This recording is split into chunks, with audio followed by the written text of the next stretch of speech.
दोस्तों, आज हम बात करने वाले हैं सेक्स में सहमति या सहमति के बाद ही सेक्स का करना या होना कितना ज़रूरी है। कम्युनिकेशन चैनल्स दोनों पार्टनर के बीच में बिल्कुल खुले होने चाहिए। एक अमिताभ बच्चन की मूवी आई थी तापसी पन्नू वाली, उसमें उन्होंने कहा था कि yes means yes, no means no. मैं तो एक स्टेप आगे बढ़ के आपको बताना चाहता हूं कि कभी कभी जो यस बोला है आपने, आपकी प्रेमिका ने, आपकी पत्नी ने, आपके लिव इन पार्टनर ने, फीमेल पार्टनर ने आपको यस बोल दिया है सेक्स के लिए। आप शुरू कर चुके हैं सेक्स, लेकिन बीच में अगर उनका मूड हो तो वो ना भी बोल सकती है, उस सहमति को कैंसिल कर सकती है। इसमें आपको कोई आपत्ति नहीं होनी चाहिए।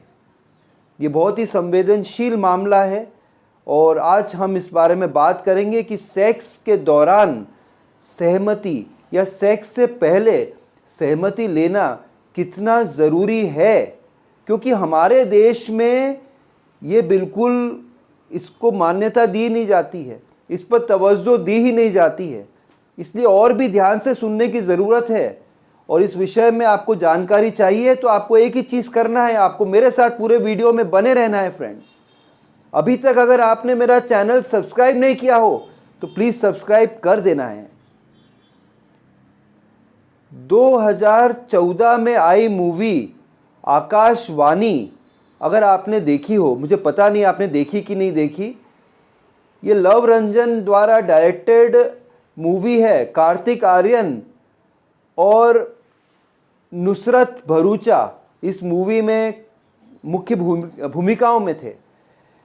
ये देहरादून की कहानी है और इसमें मैं क्यों बता रहा हूँ इस कहानी के बारे में, वो थोड़ी देर में आपको बताने वाला हूँ। लेकिन ये आपको सुनना है कि इसमें एक लड़के और लड़की को प्यार हो जाता है, एक दूसरे से बहुत बहुत प्यार करते हैं, लेकिन लड़की को अपने पेरेंट्स की बात माननी होती है और किसी लड़के से शादी करा दी जाती है जो कि एक आईटी प्रोफेशनल होता है। और फिर लव रंजन ने बड़ी हिम्मत दिखाई इस मूवी में और हम लोग सोच रहे थे कि कार्तिक आर्यन और नुसरत की, वो सोनू से टीटू की वही मूवी पहली मूवी है, लेकिन ऐसा नहीं है। 2014 में ये मूवी आ चुकी है। वो पंचनामा वाली, जो लव का पंचनामा, प्यार का पंचनामा सीरीज बनाते थे लव रंजन, उनकी ही मूवी थी। आप ज़रूर देखना चाहिए आपको ये मूवी, क्योंकि जब नुसरत की शादी उस लड़के से की जाती है जो विदेशी रहता है, मतलब रहता तो इंडियन ही है लेकिन विदेश में काम करता है, बड़ा आईटी प्रोफेशनल रहता है, और सुहाग रात जब आती है तो नुसरत तैयार नहीं रहती है, उसको समय चाहिए होता है, लेकिन लड़का सुनता ही नहीं है कि नहीं, इतनी शादी हमारी हुई है, इतना सब कुछ तामझाम हुआ है, तो मैं तो आज सेक्स करके ही रहूँगा। और सुहाग रात के दिन वो उससे मैरिटल रेप यानी बलात्कार कर देता है, मतलब वो उससे ज़बरदस्ती करता है। ये स्क्रीन पे क्लियरली दिखाया गया। इसे देखकर बहुत बहुत मुझे पीड़ा हुई, मुझे दर्द हुआ उस सीन को देखकर कि कैसे एक हस्बैंड अपनी वाइफ का रेप कर देता है। ऐसे ही ऐश्वर्या राय बच्चन की 2004 में जो मूवी आई थी जिसका नाम है प्रोवोक्ड, एक विदेशी मूवी लेकिन इंडियन सिनेरियो में बनी हुई, जिसको काफ़ी सारे अवार्ड्स भी नेशनल और इंटरनेशनल लेवल पर मिले। उस मूवी में यही दिखाया गया कि उनके जो हस्बैंड होते हैं वो विदेशी होते हैं और वो जब विदेश चले जाती है अपने हस्बैंड के साथ तो कैसे वो उनको फिज़िकली और मेंटली टॉर्चर करते हैं, उसका रेप करते हैं।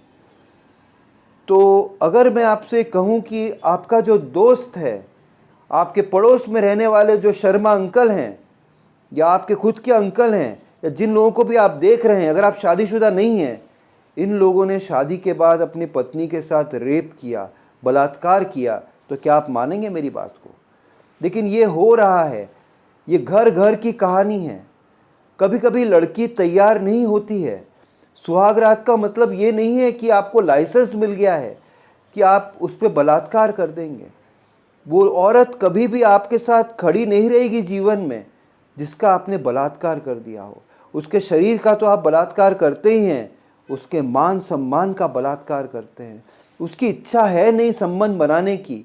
ऐसा किस किताब में लिखा है कि सुहाग रात के दिन ही सारा कुछ कार्यक्रम होना चाहिए। हल्की फुल्की किसिंग कर सकते हैं आप प्रगाढ़ता बढ़ा सकते हैं, नज़दीकियाँ बढ़ा सकते हैं, आप प्यार कर सकते हैं, आप उन्हें अच्छी गिफ्ट दे सकते हैं, फूल दे सकते हैं, उन्हें सहला सकते हैं, उन्हें प्यार कर सकते हैं। लेकिन ऐसा तो नहीं कहा गया है कि आप अपने लिंग को सीधे प्रवेश कर देंगे उनकी योनि में, वो भी ज़बरदस्ती। ये बहुत बहुत गलत है। बहुत सारी महिलाएं जो है एनल सेक्स यानी कि गुदा मैथुन, गुदा की तरफ से जो प्रवेश होता है उसे वो पसंद नहीं करती है। उनको नफ़रत होती है इस चीज़ से। वो सोचती है कि जानवर करते हैं इसको। कितने ही पति हैं जिनको इसका फेटिश या फैंटेसी होती है, जो इसके दीवाने होते हैं, वो करके रहते हैं। मुझे समझ में नहीं आता है कि ये लोग कहाँ से आते हैं और ये लोग क्यों ऐसा करते हैं। ये बहुत बड़ा जुर्म है।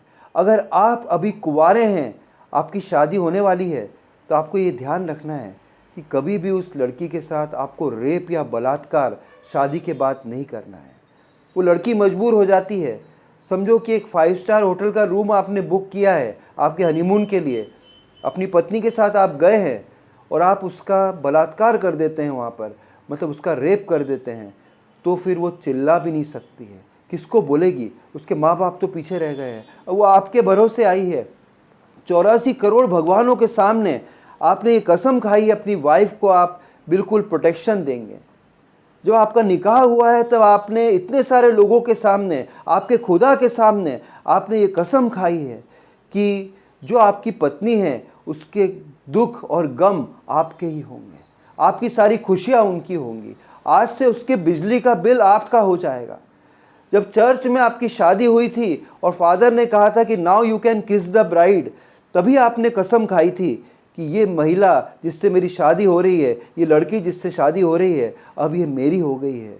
अब मुझे इसका ध्यान रखना है। मेरी हो गई है मतलब आपको कभी भी महिलाओं को सामान की तरह प्रयोग नहीं करना चाहिए। ये जो बच्चे हैं आजकल के, जो आजकल की जनरेशन XXX मूवीज़ देखकर बड़ी हो रही है, जो ये तलब जैसे ऐप्स हैं फेसबुक पर और जो और भी दूसरे प्लेटफॉर्म्स हैं जहाँ पर ऐसे ऐसे वीडियोस दिखाए जा रहे हैं जिससे इनका माइंड एकदम करप्ट हो जा रहा है और ये यही सोचते हैं कि शादी के बाद तो बस वही काम करना ज़रूरी है, बहुत बहुत ज़रूरी है, और अपनी वाइफ के साथ बलात्कार कर बैठते हैं। तो ये ध्यान रखना है कि ये बहुत ही गलत बात है। आप प्यार करें, प्यार को दिखाने का अलग अलग तरीका है। एक दिन में ही सारा प्यार करना ज़रूरी नहीं है दोस्तों। आगे वाले की मर्ज़ी भी जानना ज़रूरी है।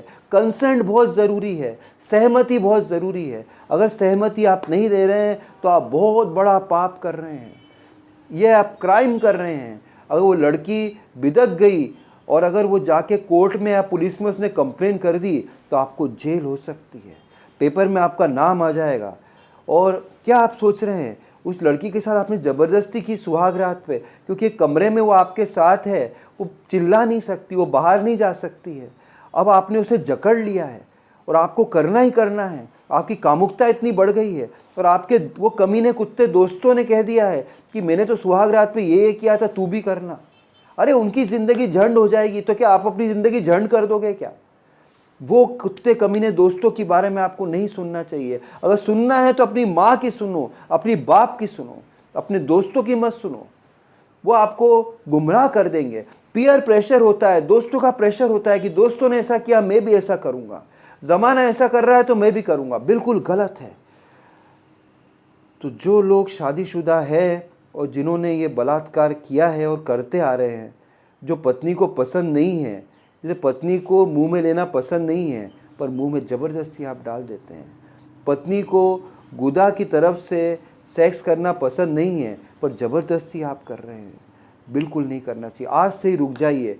मैं आपको वार्न कर रहा हूँ, वो महिला कभी भी आपके साथ खड़ी नहीं रहेगी। वो 3 टाइप के रिश्ते हो सकते हैं।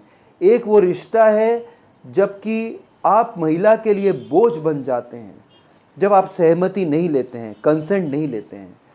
एक वो रिश्ता होता है जब आप महिला की ज़रूरत बन जाते हैं, जब आप सहमति तो ले लेते हैं लेकिन मौका पड़ने पर छोड़ते नहीं हैं। आपको लगता है कि नहीं यार यही मौका है, अब छोड़ूंगा नहीं, आज तो मेरी सुहाग रात है, आज मैं नहीं करूँगा तो कब करूँगा। अरे 12 महीनों में 12 तरीके से प्यार जताओ रे, तब आपकी वाइफ जो है उसकी नज़रों में आपकी इमेज बनेगी, आपका वट बढ़ेगा, आपका इम्प्रेशन पड़ेगा। आप उसकी ज़रूरत नहीं, आप उसके लिए बोझ नहीं, आप उसकी ख्वाहिश बन जाएंगे। और जब आप ख्वाहिश बन जाएंगे ना दोस्तों, तो अगर मुश्किल आएगी जीवन में, जो कि आएगी कभी ना कभी, तो वो पत्नी आपके साथ खड़ी रहेगी। वही पत्नी आपके माँ बाप का ध्यान रखेगी, छोटे भाई बहनों का ध्यान रखेगी, एकदम आपके सखी की तरह आपके साथ जीवन भर खड़ी रहेगी। तो यही बात ध्यान रखना है, जोर जबरदस्ती कभी नहीं करना है, और करना है तो सिर्फ प्यार करना है, वो भी सहमति और कंसेंट से।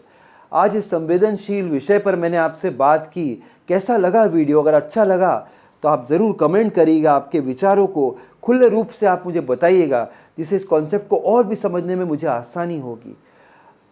चैनल को सब्सक्राइब करना मत भूलिएगा, वीडियो को लाइक करिएगा, फ्रेंड से शेयर करिएगा, और साथ में बेल आइकन को ज़रूर हिट करिएगा, जिससे मेरे सारे वीडियोस आपको आसानी से मिल जाएंगे। फिर मिलता हूँ किसी और दिन ऐसी इन्फॉर्मेशन आपके साथ शेयर करते हुए। तब तक के लिए बाय, टेक केयर फ्रेंड्स।